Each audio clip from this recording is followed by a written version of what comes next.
শুরুতেই জানিয়ে দিব রাশিয়ার পারমাণবিক স্থাপনায় ব্যাপক হামলা ইউক্রেনের। এরপর রয়েছে মুখ খুললেন নেতানিয়াহুর রাজনৈতিক প্রতিদ্বন্দ্বী। রাশিয়ার পারমাণবিক স্থাপনায় ব্যাপক হামলা ইউক্রেনের ব্যাপক ড্রোন হামলায় রাশিয়ার কুর্স্ক পারমাণবিক বিদ্যুৎ কেন্দ্রের একটি চুল্লি উৎপাদন সক্ষমতা অর্ধেকে নেমে এসেছে। এছাড়া উস্তলুগা জ্বালানি রপ্তানি টার্মিনালে ভয়াবহ অগ্নিকাণ্ডের ঘটনা ঘটেছে বলে জানিয়েছে রুশ কর্তৃপক্ষ।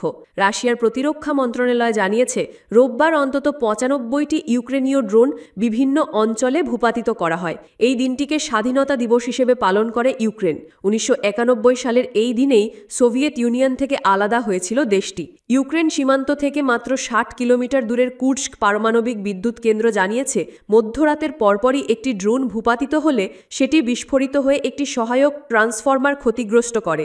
এতে করে কেন্দ্রের ৩ নম্বর চুল্লির উৎপাদন ক্ষমতা ৫০% হ্রাস পায়। কেন্দ্র কর্তৃপক্ষ জানিয়েছে বিকিরণ মাত্রা স্বাভাবিক রয়েছে এবং অগ্নিকাণ্ডে কেউ আহত হয়নি। বর্তমানে অন্য দুটি চুল্লি বিদ্যুৎ উৎপাদন ছাড়াই সচল রয়েছে এবং একটিতে মেরামত কাজ চলছে।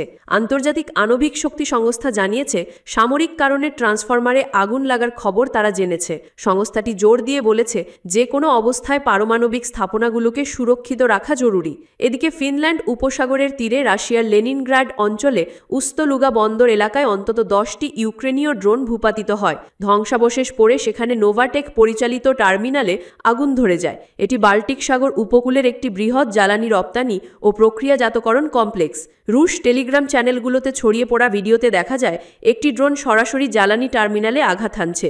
এরপর ভয়াবহ বিস্ফোরণে বিশাল আগুন আকাশে ছড়িয়ে পড়ে এবং ঘন কালো ধোঁয়া আকাশে বিলীন হতে থাকে। লেনিনগ্রাড অঞ্চলের গভর্নর আলেকজান্ডার দ্রোজনদেঙ্কো বলেন অগ্নি নির্বাপক বাহিনী ও জরুরি সেবা কর্মীরা আগুন নিয়ন্ত্রণে কাজ করছে, তবে এই হামলায় কোনো হতাহতের ঘটনা ঘটেনি বলে তিনি জানিয়েছেন। মুখ খুললেন নেতানিয়াহুর রাজনৈতিক প্রতিদ্বন্দ্বী। ইসরায়েলের সাবেক প্রতিরক্ষামন্ত্রী ও বিরোধী নেতা বেনি গ্যান্স গাজায় আটক জিম্মিদের মুক্তির জন্য ঐক্যের সরকার গঠনের আহ্বান জানিয়েছেন। শনিবার তিনি প্রধানমন্ত্রী বেঞ্জামিন নেতানিয়াহুর প্রতি এ প্রস্তাব দেন। বার্তা সংস্থা এএফপি জানায় নেতানিয়াহুর বর্তমান জোট সরকার অতি ডানপন্থী দলের সমর্থনের ওপর নির্ভরশীল, যারা হামাসের সঙ্গে যে কোনো চুক্তির বিরোধিতা করছে। ২০২৩ সালের অক্টোবরে হামাসের হামলার পর গাজা যুদ্ধ শুরু হলে গ্যান্স প্রথম দিকে নেতানিয়াহুর জোটে যোগ দিয়েছিলেন। তবে এখন তিনি একটি অস্থায়ী ঐক্যের সরকার গঠনের প্রস্তাব দিয়েছেন, যাতে অতি ডানপন্থীদের পাশ কাটিয়ে জিম্মি মুক্তির চুক্তি করা সম্ভব হয়। টেলিভিশনে দেওয়া সংবাদ সম্মেলনে গ্যান্স বলেন, আমি এখানে সেই সব জিম্মির পক্ষে আছি যাদের কোনো কণ্ঠস্বর নেই।